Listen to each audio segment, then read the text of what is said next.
এখন আসুন ইব্রাহিম আলাইহিস সালামকে কি আনসার দিচ্ছেন? আমরা আমাদের পিতা মাতাদেরকে দেখেছি, বাপ দাদাকে দেখেছি এরকম তাওয়াফ করতে, মূর্তির চারপাশে পূজা করতে, নজর দিতে। তো ইব্রাহিম আলাইহিস সালাম বলছেন যে হাল ইয়াসমাউনাকুম, এই মূর্তিগুলো কি তোমাদেরকে শুনতে পারে? ইয তাদউন, যখন তোমরা একে ডাকো। হাল ইয়ানফাউনাকুম, তোমাদের কোনো উপকার আসতে পারে? আও ইয়াদুররুকুম, তোমাদের কোনো ক্ষতি করতে পারে? তার দলিলগুলো কিন্তু অকাট্য। ইব্রাহিম আলাইহিস সালামের দলিলগুলো কিন্তু এখানে, যুক্তিগুলো কিন্তু অকাট্য। আসলে কি সে শুনতে পারে? আসলে কি সে দেখতে পারে? আসলে কি সে তোমার উপকার করতে পারে? তাদের কিন্তু কিছু বলার নাই এখানে। তারা বলছে বাল ওয়াজাদনা আবানা কাযালিকা ইয়াফআলুন, আমাদের পিতা মাতা বাপ দাদাদেরকে দেখেছি এইভাবেই করতে। ইব্রাহিম আলাইহিস সালাম বলছেন যে ইন্নাকুম আনতুম লাফি দালালিম মুবিন, তোমরা তো সুস্পষ্ট বিভ্রান্তির মধ্যে আছো। তাহলে তো এরকম আরো অনেক আয়াত আছে সূরা সাফফাতের মধ্যেও, ওয়া ইন্না মিন শিআতিহি লা ইব্রাহিম ইয জাআ রাব্বাহু বিকলবিন সালিম ইয ক্বালা লিআবিহি ওয়া কওমিহি মাযা তা'বুদুন, তোমরা কিসের ইবাদত করো? আইফকান আলিহাতান দুনাল্লাহি তুরিদুন, তোমরা কি আল্লাহ সম্পর্কে মিথ্যা মিথ্যা মিথ্যা আরোপ করতে চাচ্ছ? ফামা যান্নুকুম বিরাব্বিল আলামিন, আল্লাহ রাব্বুল আলামিন সম্পর্কে তোমাদের কি ধারণা? এভাবে তিনি তার কওমকে দাওয়াত দিতে লাগলেন। কিন্তু তাদের কওমের দলিল একটাই ছিল, বাপ দাদাদেরকে দেখেছি এভাবে মূর্তি পূজা করতে, তাই করে। সনাতন, এটা ছিল কি সনাতন থটস। অথচ সর্বপ্রথম এটা শুরু হয় কোন নবীর আমল থেকে? নূহ আলাইহিস সালাম। নূহ আলাইহিস সালামের যুগের মানুষ সর্বপ্রথম এই মূর্তি পূজা শিরক করেছে। এর আগে মূর্তি পূজা ওয়ার্ল্ডে ছিল না, নূহ আলাইহিস সালামের যুগ থেকে শুরু হয়েছে। তাহলে এটাকে আমরা সর্বোচ্চ পর্যায়ে সনাতন বলতে পারি না। তারও আগে যে সময় চলে গেছে, ওই সময় মানুষ তাওহীদপন্থী ছিল। আদম আলাইহিস সালামের যুগে তখন মানুষ এই কাজ করতো না। শুরুটা কেমন করে হলো? ভালো উদ্দেশ্যেই শুরু হয়েছিল, ভালো মনে করে। কেমন? যে মানুষ এরকম চিন্তা করে নিয়েছিল যে এই মানুষগুলো লাত, উজ্জা, হবল, ইয়াগুথ, ইয়াউক, নাসর, ইয়াগুথ, ইয়াউক, নাসর, এই ভালো মানুষগুলো আল্লাহর খুব নেককার বান্দা ছিলেন। তাদের স্ট্যাচু তৈরি করা যায়, তৈরি করলে কি হবে? এগুলোকে দেখলে আমাদের আগ্রহ জন্মাবে ইবাদত করার ব্যাপারে। এটা ছিল ওদের থটস। শয়তান এভাবেই তাদেরকে ইনফ্লুয়েন্স করেছিল আর কি। তারা তাই করলো। এই জেনারেশনটা যখন মারা গেল, পরের জেনারেশন যখন আসলো, তখন শয়তান ওদেরকে বোঝালো, ধরেন 100-200 বছর পরে বোঝালো যে ওরা খুব ভালো মানুষ ছিল, ওদের মূর্তিকে মসজিদের বাইরে না রেখে ভিতরে ঢুকিয়ে ফেলো। তাদেরকে সেজদা করতে হবে না, ভিতরে ঢুকিয়ে ফেলো, ইবাদতে মনোযোগ আসবে। পরের জেনারেশন এই কাজটাই করলো। থার্ড জেনারেশনকে শয়তান বোঝালো যে সরাসরি ওদের কাছে চাইলেই হবে, তারা আল্লাহ পাকের অনেক আনুগত্য প্রাপ্ত, নৈকট্য প্রাপ্ত বান্দা, সরাসরি তাদের কাছে চাইলেই হবে। আল্লাহর কাছে চাওয়া এখানে চাওয়া একই কথা, ওখানে সেজদা করা এখানে সেজদা করা একই কথা। এখান থেকে শুরু হলো সরাসরি স্ট্যাচু ওয়ার্শিপ। সরাসরি স্ট্যাচু ওয়ার্শিপিং এখান থেকে শুরু হয়েছে। তো আমরা আমাদের হিন্দু ভাই বোন যারা আছেন, আমাদের আশপাশে অমুসলিম ভাই বোন, তাদের প্রতি সম্মান রেখেই এই হিস্ট্রিগুলো পড়তে বলবো আর কি, এবং যুক্তি দর্শনগুলো খুঁজতে বলবো। আসলে কি তারা শুনতে পায়? আসলে কি সে আমার কোনো উপকার করতে পারে? আসলে কি সে আমার কোনো ক্ষতি করতে পারে? আসলে কি সে সৃষ্টিকর্তার প্রতিমূর্তি হতে পারে কিনা? তো আমরা এটা আহ্বান জানাবো, আমরা কারো ধর্মীয় অনুভূতিতে আঘাত করব না। ইসলাম আমাদেরকে এটা শিখায় না। ইসলাম এটা শিখায় যে মানুষকে হিকমার সাথে, প্রজ্ঞার সাথে দাওয়াত দেয়া, যাতে করে তারা জাহান্নামের রাস্তা থেকে ফিরে আসতে পারে ইনশাআল্লাহ। এখন আসুন, আরও একটা দাওয়াত ইব্রাহিম আলাইহিস সালাম তার কওমকে দিলেন। সেটা কি? এবার এখানে সমাজের মানুষের সাথে ওই সমাজের ধর্ম নেতারাও ছিল। সমাজে কিন্তু কয়েক শ্রেণী মানুষ থাকে, মানে সামাজিক নেতা, ধর্মনেতা, রাষ্ট্রনেতা।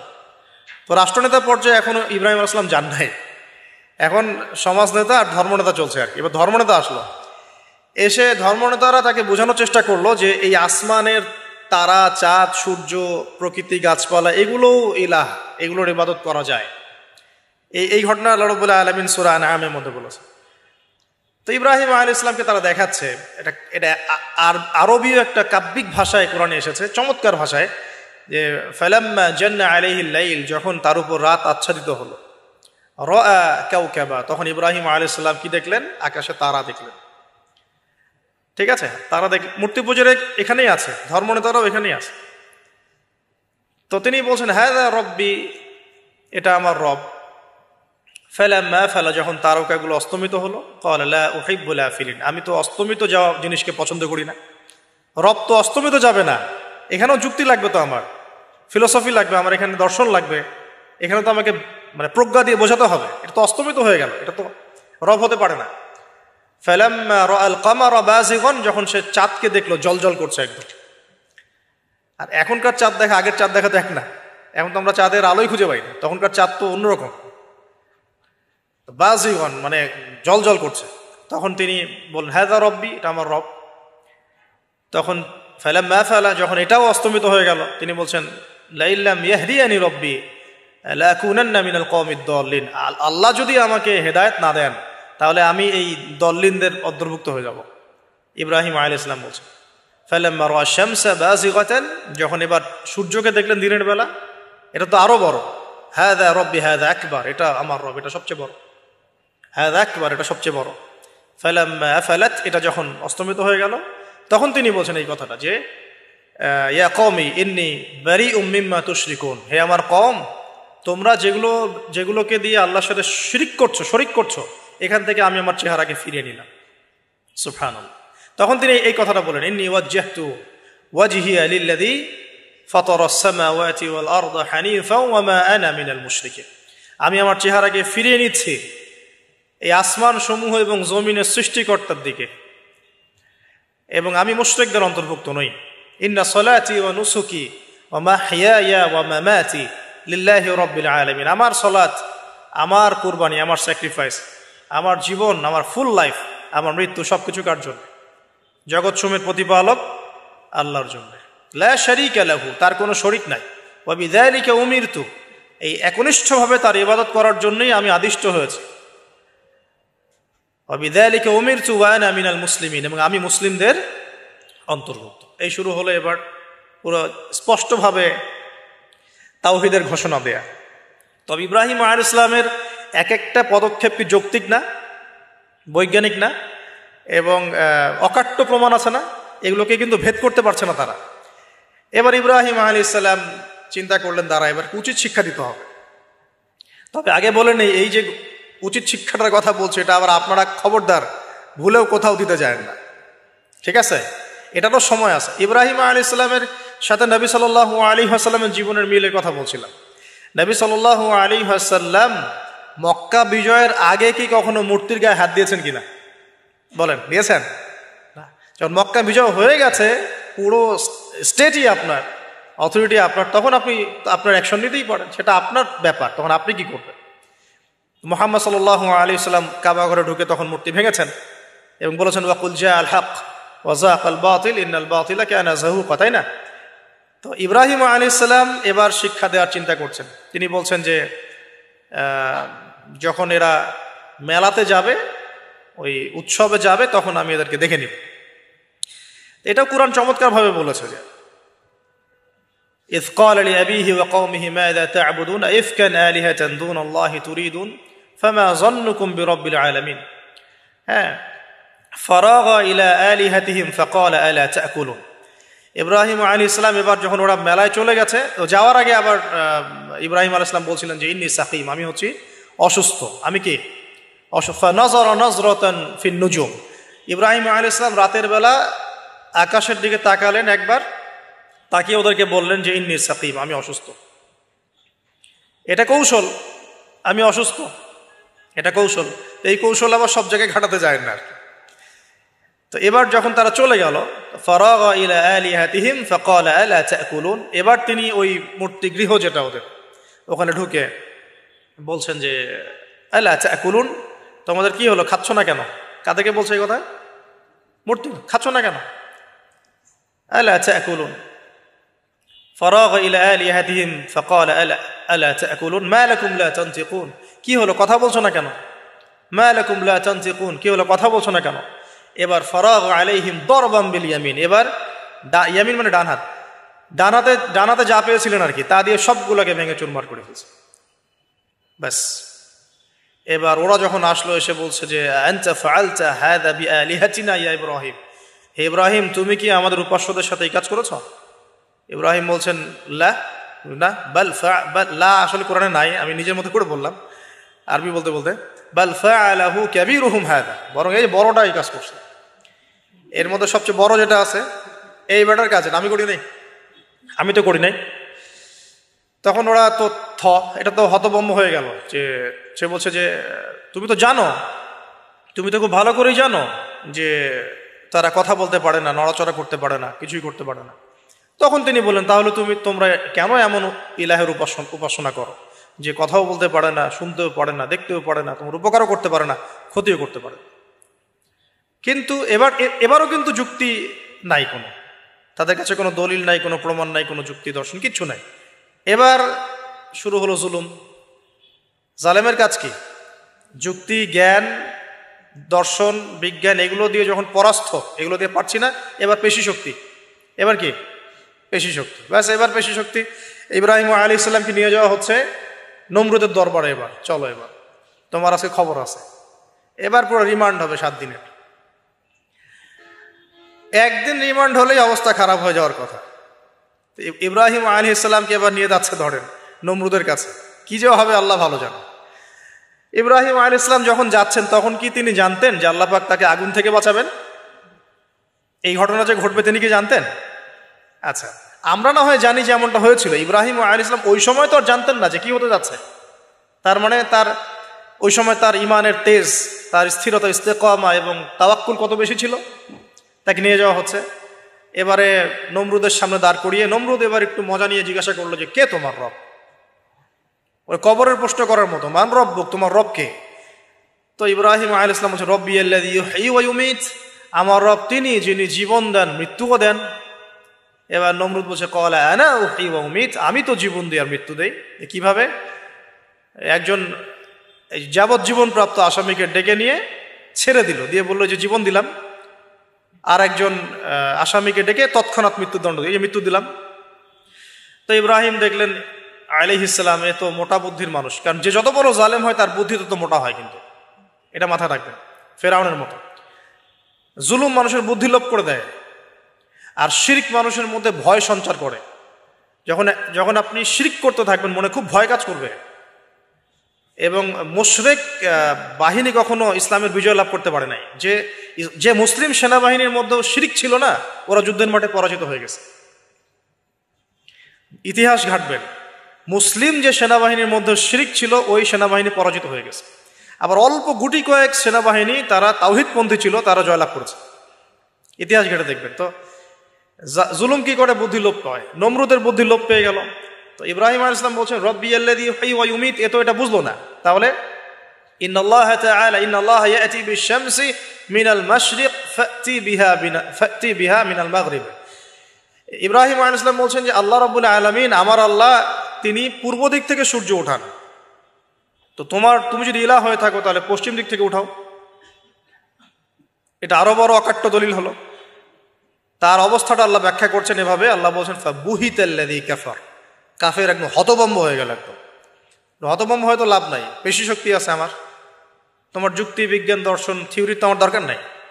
তোমার দিনের জ্ঞানের এলিমেন্ট তোমার দরকার নাই। তোমার ওয়াজ নসিহতের আমার দরকার নাই। আমার কাছে কি আছে? পেশি শক্তি আছে। পিঠায় সব সিধা করে ফেলাবে একেবারে। ব্যাস, ইব্রাহিম আলাইহিস সালামের জন্য বলছে ফাআল হাররিকুহু ওয়ানসুরু আলিহাতাকুম, একে জ্বালায় দাও, পুরায় দাও, একে জ্বালায় পুরায় দাও, তোমাদের ইলাহদেরকে সাহায্য করো। আল্লাহ পাক অন্য জায়গায় বলছেন যে ফাআরাদু বিহি কাইদান ফাজআলনাহুমুল আসফালিন, তারা ইব্রাহিম আলাইহিস সালামকে নিয়ে একটা বিশেষ বড় একটা কৌশল করল। এই কৌশলটা কি ছিল? তাকে অগ্নিকুণ্ডের মধ্যে ফেলে দেওয়ার একটা চেষ্টা করলো, আগুন জ্বালিয়ে রাখলো। বলা হয় 40 দিন, এগুলো হিস্ট্রি বা তাফসীরগুলোতে আসছে। আমি just Quran text to the point বলছি। তো আগুন দাউ দাউ করে জ্বলতে লাগলো। ওই ব্যাবিলন, ওখানকার সব মানুষ দেখছে বিষয়টা। তো ইব্রাহিম আলাইহিস সালামকে ফেলে দেওয়া হবে। দেখেন, যখন ফেলে দেওয়া হবে তখন কি ইব্রাহিম জানতেন যে তিনি আগুনে পুড়বেন না? তিনি তাহলে প্রস্তুত ছিলেন। তিনি তখন জীবন দেওয়ার জন্য প্রস্তুত ছিলেন। ঠিক আছে। এখন তাকে ফেলে দেওয়া হচ্ছে, ঠিক ওই সময়ে জিবরাইল আলাইহিস সালামের আগমন। সুবহানাল্লাহ। তিনি এসে বলছিলেন যে আমার কাছে কোন হাজত আছে নাকি আপনার?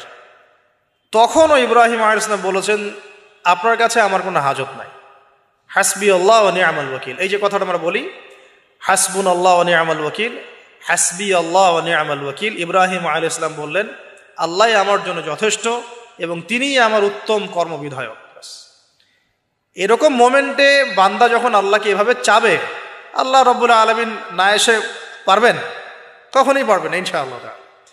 তখন আল্লাহ রাব্বুল আলামিনের আদেশ চলে আসলো, ইয়া নার, হে আগুন, কুনি বারদান ওয়া সালামান আলা ইব্রাহিম, ইব্রাহিমের জন্য ঠান্ডা হয়ে যাও, শীতল ঠান্ডা হও, মানে খুব শীতল না, বা আরামদায়ক শীতল ঠান্ডা হয়ে যাও। সুবহানাল্লাহ।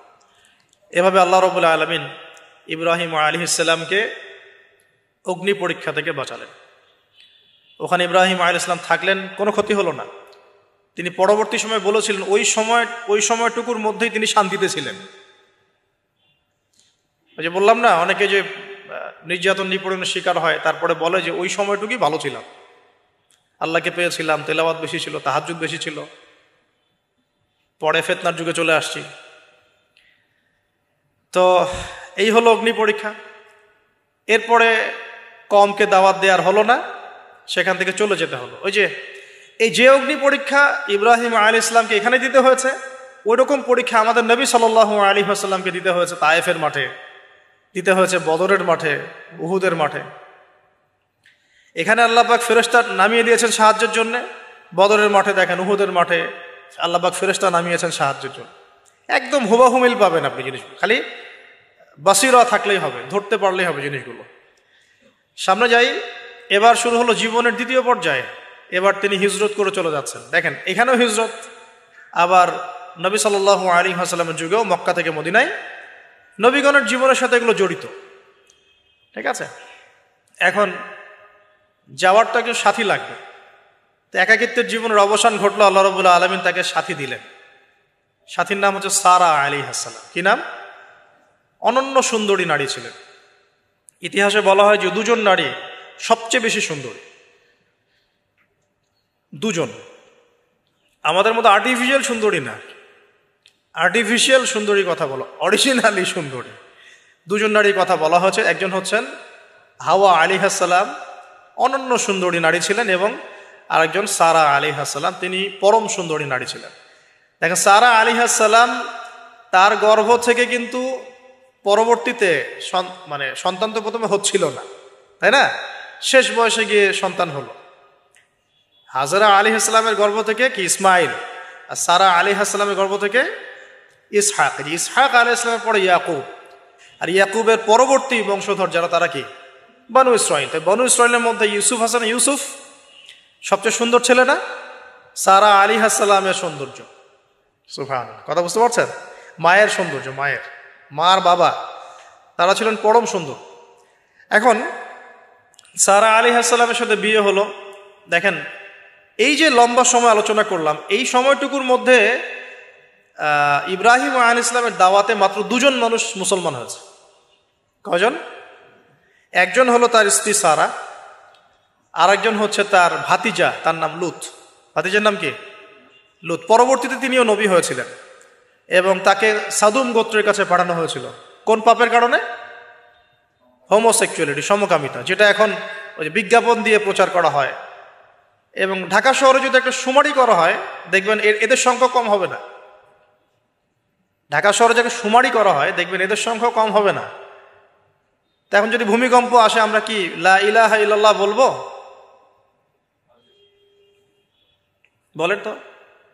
আমরা তো ডেকে নিয়ে আসতেছি ভূমিকম্প, আমরা ডেকে নিয়ে আসতেছি যে আল্লাহ পাক বলছেন এগুলো করো না, গজব আসবে। আমরা করছি আর এটাকে ডেকে নিয়ে আসতেছি, আসো। আর এদিকে আমরা মানে রড সিমেন্টের অ্যাডভার্টাইজ করতেছি আর কি, যেগুলো দিয়ে বাড়ি বানালে কোনোদিন ভাঙবেও না, কাঁপবেও না। আমাদের চিন্তাগুলো কেমন হয়ে গেছে জানি। আল্লাহ পাক জেনা, ব্যভিচার, মাদক, পর্নোগ্রাফি, এই সমকামিতার এইসব পাপের কারণে এরকম গজবগুলো নাজিল করেন। শুধু ঢাকা কেন, এরকম বড় বড় মেগা সিটিজ যেগুলো আছে, এগুলোতে এখন এটার অধিকার তারা চাচ্ছে, আন্দোলন করে অধিকার চাচ্ছে। আপনার রেইনবো ফ্ল্যাগ দেখবেন, রংধনু ফ্ল্যাগ। রংধনু ফ্ল্যাগ মানেই সমকামিতা।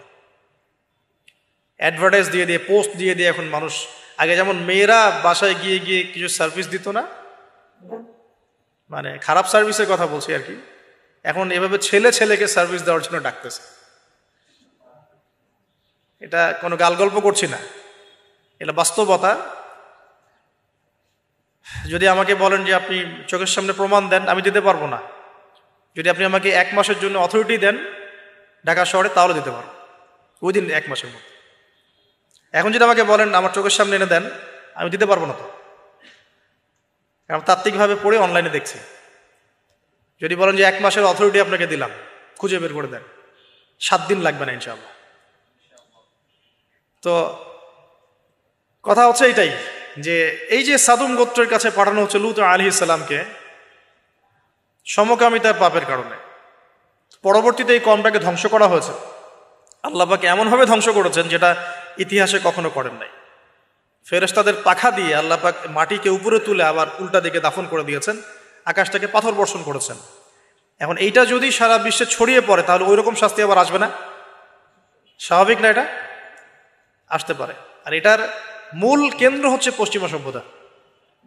এখান থেকে সারা দুনিয়ায় ছড়িয়ে পড়তেছে। বাংলাদেশের মতো মুসলিম কান্ট্রিতেও দিন দিন সমকামিতা বাড়ছে। আমাদের বোনদের, আমাদের ভাইদের, গার্ডিয়ানদের অনেক বেশি সচেতন থাকা দরকার। কোনো কোনো ক্ষেত্রে মাদ্রাসার মধ্যেও দেখা গেছে এগুলো, হিপসখানাতেও দেখা গেছে এগুলো। পর্নোগ্রাফির কারণে এগুলো হচ্ছে। পর্নোগ্রাফির কারণে মানুষের রুচি বিকৃত হচ্ছে এবং সে নারী পুরুষ, গরু ছাগল, হাঁস মুরগি কোনো কিছুর তোয়াক্কা করছে না। কয়েকদিন পর এটাও যদি দেখেন অবাক হবেন না যে মানুষ পশু পাখির সাথে জেনা করতেছে। এটাও যদি দেখেন আমি অ্যাটলিস্ট অবাক হব না। ধাপ ছিল একটা, প্রথমে মানুষ কি করতো? অবৈধ প্রেম করতো, এই সম্পর্কে জেনা করতো, পরে পরকীয়া শুরু করলো, তারপরে এখন সমকামিতা শুরু হলো, সমকামিতার পরে এখন চাইল্ড অ্যাবিউজিং শুরু হয়েছে, বাচ্চা কাচ্চাদেরকে রেপ করা হচ্ছে, ছোট ছোট মেয়েদেরকে, ছোট ছোট বাচ্চাদেরকে, ইভেন ছোট ছোট ছেলেদেরকেও। এরপরে যদি গবাদি পশুর সাথে জেনা করতে দেখেন, অবাক হওয়ার কিছু নাই, কিচ্ছু নেই অবাক হওয়ার। এখন বলেন আমরা শাস্তির দ্বার প্রান্তে আছি না? অ্যাটলিস্ট আমরা যারা দিনকে ভালোবাসি, আমাদের একটা আইডিওলজি ফলো করি, নৈতিকতার কথা বলি, আমরা আমাদের পরিবার, আমাদের ভাই বোন, আমাদের ছেলে মেয়ে, তাদের প্রতি আমাদের খুব সতর্ক দৃষ্টি রাখতে হবে, সর্বোচ্চ সতর্ক থাকতে হবে। আর আমাদের দিনী বোনদেরকেও রিকোয়েস্ট করবো আমরা, যে ভাইদেরকেও তো বলি, বোনদেরকেও বলছি, বিয়ের আগে কোনো প্রকার অবৈধ সম্পর্ক নাই। বিয়ের আগে কোনো প্রকার অবৈধ কোনো সম্পর্ক না। আর এখন অমুসলিম ছেলে আর মুসলিম মেয়ে প্রেম করতেছে, এগুলোকে নিয়ে অনলাইনে অনেক লেখালেখি হচ্ছে, দেখলাম কয়েকদিন আগে। তো কিছু বোন আমাকে রিকোয়েস্ট করেছিলেন যে একটু আপনার মুখ দিয়ে যদি মানুষ জানতে পারে এটা, যে কোনো অবস্থাতেই মুসলিম মেয়ে কোনো অমুসলিম ছেলের সাথে প্রেম করতে পারে। মুসলমান ছেলের সংখ্যা কম হয়ে গেল, যে বিয়ে করার জন্য মুসলমান ছেলে খুঁজে পাওয়া যাচ্ছে না। পরবর্তীতে তারা সেই মুসলিম বোনের ইজ্জত নষ্ট করে তাকে গর্ভবতী করে দিয়ে ভেঙে যাচ্ছে। এটা ওদের একটা মিশন। আর ওদের মিশনের কথা আমি পরে বলবো। আমি মুসলিম মেয়ে হয়ে কেমন করে একটা অমুসলিম ছেলের সাথে প্রেম করতে পারবো? আমার বাসার মুসলিম মেয়ে কেমন করে একটা অমুসলিম ছেলের সাথে প্রেম করতে পারবো? এটা তো আমাকে আগে ফাঁসির কাজটা ঝোলানো দরকার, আগে বিচারটা তো আমার করা দরকার আগে। তা আমরা আমাদের দিনী বোনদেরকে সর্বোচ্চ সতর্ক করব। জীবন চলে গেলেও ফিরে আসতে পারে না? আল্লাহর হাতে তো। মানুষ অনেক সময় জীবন মৃত্যু সন্ধিক্ষণে থাকে না, আল্লাহ পাক ফিরিয়ে বাঁচিয়ে দেন না। কিন্তু ইজ্জত চলে গেলে কখনো ফিরে আসে না। ইজ্জত চলে গেলে ফিরে আসে? আল্লাহ আমাদেরকে বোঝার তৌফিক দান করুন। আচ্ছা, ইব্রাহিম আলাইহিস সালামকে কি বলা হয়? খালিলুল্লাহ, আল্লাহর খলিল। ওই নামটা কিন্তু এখনো এখানে আছে আর কি। এখানে হিজরত করা হয়। তারপরে এখানে থাকতে লাগলেন তার স্ত্রী সারা আলাইহিস সালাম। এক সময় ওই এলাকায় একটু দুর্ভিক্ষ দেখা দিল। তখন তারা মিশরের দিকে যাচ্ছিলেন খাবারের সন্ধানে। যাওয়ার সময় সেখানে একটা রাজা ছিল। রাজাটা লম্পট টাইপের। লম্পট রাজা বোঝেন কিনা? যারা নারীর নেশা খুব আর কি, যে মেয়েকেই দেখে তাকে তুলে নিয়ে যায়। এগুলো নতুন পাপ না। ইতিহাসে যেগুলো দেখতে এখন যেগুলো হচ্ছে, এগুলো হিস্ট্রিতে ছিল, আগেও ছিল। কোরআনে এগুলো সবগুলোকে কেন ব্যাখ্যা করা হয়েছে? কারণ শেষ জামানায় শেষ নবীর উম্মতে এগুলো সবই হবে। শেষ নবীর উম্মতের সময় এই সবগুলো রিপিট হবে, কারণ আল্লাহ পাক সব জানিয়ে দিয়েছেন আমাদেরকে কি হয়েছিল আগে। আমরা হচ্ছে সামারি, পাপের সামারি। সারা ওয়ার্ল্ডের যত পাপ ছিল এগুলো সামারাইজিং করা হয়েছে, এই উম্মত হবে এগুলো উম্মতের মতো। এই জন্য আল্লাহ পাক সতর্ক করেছেন বারবার। এখন এই রাজা সারা আলাইহিস সালামের দিকে চোখ দিল। এখানে আমাদের দিনী বোনদেরকে একটা মারাত্মক নসিহত করতে চাই। এটা আমি পড়ছিলাম যখন গত 3 দিন থেকে, আমি 2 বার এখানে পড়তে পড়তে থেমে গেছে। সারা আলাইহিস সালামকে যখন কিডন্যাপ করা হয়েছে তখন দুটো কাজ হয়েছে এখানে। এক, ইব্রাহিম আলাইহিস সালাম সাথে সাথেই তিনি নামাজে দাঁড়িয়ে গেছেন। ইব্রাহিম আলাইহিস সালাম কি করেছেন? নামাজে দাঁড়িয়ে গেছেন। আর সারা আলাইহিস সালামের দিকে যখন হাত বাড়াচ্ছে এই আপনার লম্পট বাদশা, সারা আলাইহিস সালাম সময় চেয়েছেন যে আমি নামাজ পড়ব, আমাকে নামাজ পড়ার ব্যবস্থা করে দেওয়া হোক। সারা আলাইহিস সালাম অজু করে এসেছেন, অজু করে নামাজে দাঁড়িয়েছেন। দাঁড়িয়ে 2 রাকাত নামাজ পড়ে আল্লাহর কাছে দোয়া করেছেন, আল্লাহুম্মা ইন কুনতা তা'লাম, হে আল্লাহ আপনি যদি জানেন, আল্লাহুম্মা ইন কুনতা তা'লাম, হে আল্লাহ আপনি যদি জানেন যে ইন্নী ক্বাদ আহসানতু ফারজি ইল্লা যাওজি, আমি আমার লজ্জাস্থানকে হেফাজত করে রেখেছিলাম, সতীত্বকে কখনো নষ্ট করিনি, শুধু আমার স্বামীর হক আমি স্বামীকে দিয়েছি। মানে আমি আমার স্বামী ছাড়া অন্য কারো কাছে আমার সতীত্ব নষ্ট করি নাই। যদি আপনি এটা জেনে থাকেন, আল্লাহ ফানসুরনি, আল্লাহ আপনি আমাকে সাহায্য করেন, ওয়ালা তুসমিত আলাইয়া হাযাল কাফির, আমার উপরে এই কাফেরকে আপনি বিজয়ী করেন না। এই দোয়াটা দিনী বোনরা মুখস্থ করে রাখতে পারেন, কারণ অনেকেই চলতে ফিরতে উঠতে বসতে অনেক রকম হ্যারাসমেন্টের শিকার হন। যদি আপনি সতীত্ব রক্ষা করে চলতে পারেন তখন আল্লাহর কাছে দোয়া করবেন, আল্লাহ আপনি যদি জেনে থাকেন আমি আমার সতীত্ব রক্ষা করেছি, আমি অনেস্ট, আমি আমার সতীত্ব রক্ষা করেছি, কারো সামনে আমি আমার সতীত্ব নষ্ট করি নাই, আল্লাহ আপনি এই জালেমের এগেনস্টে, এই কাফের এগেনস্টে, এই ফাসেকের এগেনস্টে আমাকে সাহায্য করেন। এই দোয়া করার সাথে সাথেই এই বাদশার হাতটা অবশ হয়ে গেছে, হাত আর আগাচ্ছে না, হাত প্যারালাইজ হয়ে গেছে, পড়ে গেল সে। তখন আবার তিনি দোয়া করছেন সারা আলাইহিস সালাম, আল্লাহ এখন যদি সে মারা যায় তার মানুষ মনে করবে আমি মেরে ফেলছি। তখন আল্লাহ পাক তাকে ছেড়ে দিলেন, ভালো হয়ে উঠলো। আবার ওই যে বললাম পশুর স্বভাব তো কখনো ঠিক হয় না, আবার হাত দেওয়া চেষ্টা করলো, আবার অবশ হয়ে গেল। এভাবে 3-4 বার চেষ্টা করেছে।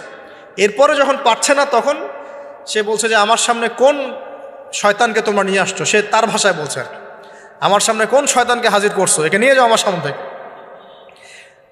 তো ছেড়ে দিল। তারপরে সাথে হাজারা আলাইহিস সালামকেও মানে হাদিয়া হিসেবে দিয়ে দিয়েছে, একে নিয়ে যাও। এবার হাজারা আলাইহিস সালাম, সারা আলাইহিস সালাম, ইব্রাহিম আলাইহিস সালাম কেনানে চলে আসলেন। এখন সারা আলাইহিস সালাম তো ভাবছেন তিনি বন্ধা, তিনি ভাবছেন যে আমার সন্তান হচ্ছে না। তখন ইব্রাহিম আলাইহিস সালামের বয়স প্রায় 86 বছর। কত বছর? আর সারা আলাইহিস সালামের বয়স প্রায় 70। তো 70 বছর হয়ে গেছে একটা মহিলার, মনে করেন বাচ্চা কাচ্চা হয়নি, তাহলে তো তার মনে হবে যে আমার মনে হয় বাচ্চা কাচ্চা হবে না, স্বামীর তো বংশ বাড়ছে না, তো বংশ রক্ষার স্বার্থে আমি তাকে একটা বিয়ে দেওয়ার চেষ্টা করছি। তখন হাজারা আলাইহিস সালামের সাথে তার বিয়ে দেওয়া। এই হলো সেকেন্ড ওয়াইফ। এখনকার পশ্চিমা সভ্যতা অবশ্য আমাদেরকে শেখায় যে একজন নোবেল মানুষ আর কি, মানে a noble man can not marry মানে টুয়াইস থার্ড, এটা শিখায় যে একজন ভালো মানুষ একাধিক বিয়ে করতে পারে না। এটা নোবেলরা মানে পশ্চিমরা শেখায়। কিন্তু ওরা আবার এটা শেখানোর সাথে সাথে তাদের সোসাইটির মধ্যে একজন মানুষ 10টা-20টা মেয়ের সাথে জেনার চর্চা ঠিকই করে, এটা আবার ওখানে অ্যাভেলেবল। তো নবীগণের সুন্নাহ, এটা কাদের সুন্নাহ? নবীগণের সুন্নাহ। কারণ নবীগণ এগুলো ম্যানেজ করতে পারতেন, মেনটেন করতে পারতেন, তাদেরকে আল্লাহ পাক ফিজিক্যাল, মেন্টাল সব ধরনের অ্যাবিলিটি দিয়েছিলেন। এবার বিয়ে হয়ে গেল, কিসের উদ্দেশ্যে দেয়া হয়েছে? সন্তান। এবার 86 বছর বয়সে আল্লাহ রাব্বুল আলামিন ইব্রাহিম আলাইহিস সালামকে সন্তান দান করলেন। সুবহানাল্লাহ। এই সন্তানের নাম কি? ইসমাঈল আলাইহিস সালাম। সন্তান জন্ম হয়ে গেল, পরীক্ষাও। ইব্রাহিম আলাইহিস সালামের জীবন তো পুরোটাই পরীক্ষা। বাবার থেকে বিচ্ছিন্নতা পরীক্ষা, আগুনের পরীক্ষা, সমাজ থেকে বিচ্ছিন্নতা পরীক্ষা, আবার এই যে এখন পরীক্ষা, আরো বড় বড় পরীক্ষা শুরু হচ্ছে। কি পরীক্ষা? এবার বলছেন স্ত্রী এবং সন্তানকে রেখে আসো মক্কায়। খুব খেয়াল করে দেখেন এই জায়গা থেকে ইব্রাহিম আলাইহিস সালাম তার বিশ্বাস ছিল যে মক্কাতে আল্লাহ রাব্বুল আলামিন আমার স্ত্রী এবং সন্তানকে কিন্তু মেরে ফেলবেন না ইনশাআল্লাহ। কিন্তু তিনি তো মানুষ, তিনি বুঝতে পারছেন জনমানব শূন্য একটা জায়গায় আমার স্ত্রী সন্তান কিভাবে থাকবে। একটু পানি নিলেন, খেজুর নিলেন, রেখে আসছেন। যখন রেখে আসছেন ওই সময়টার কথা হাদিসের মধ্যে আসছে যে তিনি রেখে চলে আসছেন, পিছন দিকে হাঁটা শুরু করেছেন। তার স্ত্রী দৌড়ে আসছেন বারবার। চিন্তা করেন একটু, আবেগ দিয়ে ভাবেন জিনিসটাকে। আইনা তাযহাবু ইয়া ইব্রাহিম, কোথায় যাচ্ছেন আপনি? স্ত্রীকে তখনও বলা হয়নি যে তোমাদেরকে রেখে চলে যাবো এখান থেকে। স্ত্রীকে তখনও কিন্তু বলা হয় নাই যে তোমাকে রেখে চলে যাবো এখানে, তোমার সন্তানের এই যে দুধের বাচ্চা রেখে চলে যাবো। তখনও কিন্তু তারা জানেন না। জিজ্ঞাসা করছেন আইনা তাযহাবু ইয়া ইব্রাহিম, কোথায় যাচ্ছেন ইব্রাহিম, কোথায় যাচ্ছেন ইব্রাহিম? বুকের মধ্যে পাথর বাঁধা, তখন বুকের মধ্যে তখন ইব্রাহিম আলাইহিস সালাম কি পাথর বাঁধা। এটা পুরুষ, এই ফিলিংসগুলো পুরুষরা বুঝবে, মেয়েরা বুঝবে না। এই বুকে পাথর বেঁধে হাসি মুখে থাকার যে অনুভূতি, এটা পুরুষরা বুঝবে, মেয়েরা বুঝবে না, তাই না ব্যাপারটা? তো ইব্রাহিম আলাইহিস সালামের বুকে তখন পাথর বাঁধে, তিনি কথাই বলতে পারতেছেন, তখন তিনি বললেন যে আপনি কি আল্লাহর হুকুমে রেখে যাচ্ছেন আমাদেরকে এখানে? তখন ইব্রাহিম শুধু মাথা নাড়লেন, মুখ দিয়ে হ্যাঁও বলেন নাই, মাথা নাড়ছেন খালি।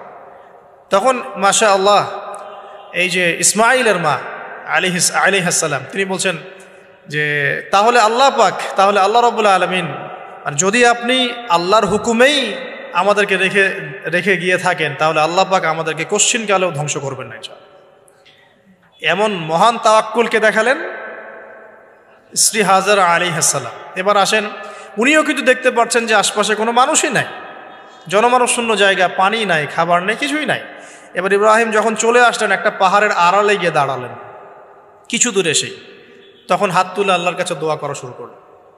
রব্বি, সূরা ইব্রাহিমের মধ্যে আসছে, রব্বি ইন্নী আসকানতু মিন যুররিয়াতি বিওয়াদিন গায়রি যি যার'ইন ইনদা বাইতিকাল মুহাররম রব্বানা লিয়ুকিমুস সালাহ ফাজআল আফইদাতাম মিনান নাসি তাহওয়ি ইলাইহিম ওয়ারযুকহুম মিনাথ থামারাতি লাআল্লাহুম ইয়াশকুরুন। সুবহানাল্লাহ, তিনি দোয়া করছেন, আল্লাহ আমি আমার স্ত্রী এবং আমার সন্তানকে জনমানবহীন বিরান একটা জায়গায় তোমার ঘরের কাছে রেখে আসলাম। আল্লাহ এই কারণে যাতে করে তারা নামাজ কায়েম করে। কি করে? আল্লাহ তুমি মানুষের মনগুলোকে তাদের দিকে ঘুরিয়ে দিও এবং তাদেরকে ফল ফলাদি দিয়ে রিজিক দিও, যাতে করে তারা তোমার শুকরিয়া আদায় করতে পারে। এখনও দেখেন ওই জায়গায় নামাজ ঠিকই কায়েম হচ্ছে। ওই জায়গায় কিন্তু নামাজ পড়েও যেমন শান্তি, নামাজের আসল রুহানিয়াত ওখানে বোঝা যায়।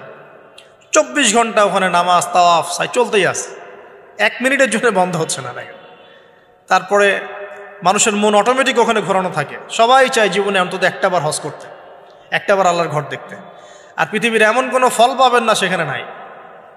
অথচ ওখানে কিন্তু খুব কৃষিভিত্তিক কিছু চাষ হয় না, খুব একটা চাষ হয় না। তো ইব্রাহিম আলাইহিস সালামের দোয়ার বরকত দেখেন, কি বরকত! ব্যাস আল্লাহ রাব্বুল আলামিন কবুল করলেন। এবার এই যে খাবার পানি যখন ফুরিয়ে আসলো, তখন এই যে মা হাজেরা আলাইহিস সালাম ছোটাছুটি শুরু করলেন সাফা আর মারওয়ায়, সাফা মারওয়ায়। একবার সাফার উপরে ওঠেন, একবার মারওয়া। এখনকার সাফা মারওয়া না, এখন মোজাইক দিয়ে টাইলস করে দেওয়া সাফা মারওয়া না, যেটা আমরা সাই করি, এই সাই সেই সাই না। ওইটা তখন ছিল একদম রুক্ষ একটা জায়গা, জীর্ণ শীর্ণ একদম ভূমি ছিল। আর এখন তো কয়েক তালা হয়েছে। এটা যারা ওমরা হজ করেছেন বা হজ করেছেন তারা জানেন। তো এরকম বিরান জায়গা সাফা মারওয়া, একজন মহিলা, একজন নারী, তার কি জাজবা! সে এই শক্তি কোথায় পাচ্ছে? সেই শক্তি পাচ্ছে কোথায়? সেই তাওয়াক্কুল কোথায় পাচ্ছে? কোন আশা নিয়ে সে ছুটছে আর কি? আর আমরা কোন আশা নিয়ে দুনিয়ার পথে ছুটছি আর কি? পানি, বাচ্চা এদিকে কান্নাকাটি করছে, চিৎকার করছে, সে দৌড়াচ্ছে, একবার সাফা একবার মারোয়া, একবার সাফা একবার মারোয়া। আমরা যখন হজ করতে যাই, উমরা করতে যাই, কখনো এই ফিলিংসই আসে না আমাদের মধ্যে। ওইখানে গিয়ে সেলফি উঠানো শুরু করে মানুষ। আমরা গিয়েছিলাম, অবাক হয়ে যায়, ওখানে সেলফি উঠে মানুষ বসে বসে। সাফা মারওয়া সাইর কোনো ফিলিংসই নাই। এটা হাজেরা আলাইহিস সালামের স্মৃতি। আল্লাহ পাকের কাছে এই দৌড়াদৌড়ি এতই ভালো লেগেছে, আল্লাহ পাক কিয়ামত পর্যন্ত রেখে দিয়েছেন। সুবহানাল্লাহ, একজন নারীর সম্মানে, এই যে সন্তান, মায়ের বাঁধন, সুবহানাল্লাহ, এগুলা আসলে বলে বোঝানো যায় না ফিলিংসগুলা। এই 7 বার সাইর মধ্যেই আল্লাহ রাব্বুল আলামিনের এই যে হুকুম চলে আসলো দেখেন যে ইসমাইলের পায়ের কাছ থেকে পানির ফোয়ারা বেরোচ্ছে। এই পানির ফোয়ারা বের করে দিয়ে গেলেন কে? জিবরাইল আলাইহিস সালাম। আর তিনি বলে গেলেন যে তোমরা কষ্ট নিও না, এখানে আল্লাহর ঘর হবে, এই ছেলে আর তার বাবা মিলে ঘর নির্মাণ করবে।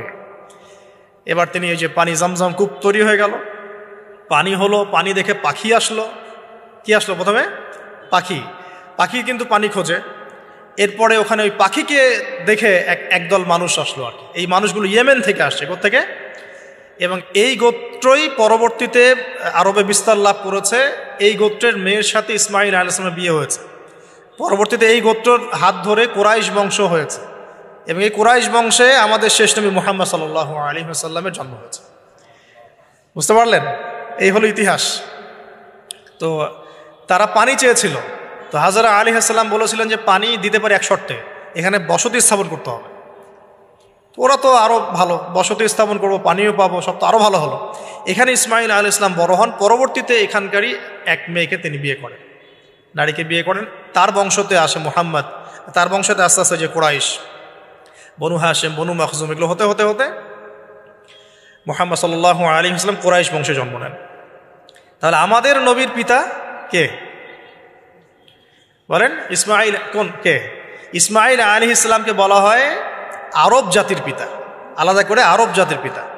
আর তখনই কিন্তু আরবি ভাষাটাই, যে আমরা যে এখনকার যে আরবি ভাষাটা দেখছি, এই আরবি ভাষাটা কিন্তু এই বনু জোহরম গোত্র থেকে আসছে। বুঝতে পারছেন? এই গোত্রের ভাষা ছিল এই ক্লাসিক্যাল আরবি ভাষা, আমরা যে আরবিটা এখন চর্চা করি। তো এবার ইসমাইল আলাইহিস সালামের বয়স যখন এবার আবার একটু বড় হলো, বেশি হলো, 10 থেকে 13 বছর, তখন আরেকটা পরীক্ষা। এর মাঝে মাঝে বাবা আসেন, দেখেন যান, দেখেন যান। এখন শেষ বয়সে যারা সন্তান পেয়েছেন তারা এই জিনিসগুলো বুঝেন। আমরা যারা বিয়ে শাদী করি নাই, সন্তান হয় নাই, আমরা আসলে এগুলো পড়ি, বুঝতে পারি।